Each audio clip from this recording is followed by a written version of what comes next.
Labadiena visiems. Labai noriu padėkoti už nuoširdžius sveikinimus, kurių gavau tikrai labai daug šiandieną gimtadienio proga.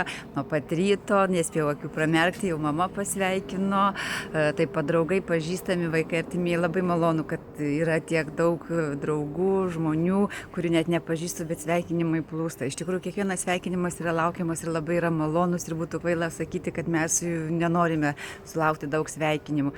Šiandieną nuostabi diena tom, kad aš esu Hever Castle pilyje, man labai smagu, kad toksai grožis supa mane nuo pat ryto iš visų pusių ir iš karto tokia energija užplūsta, meilė, dėkingumas, kurią norisi perduoti kasdieną jums.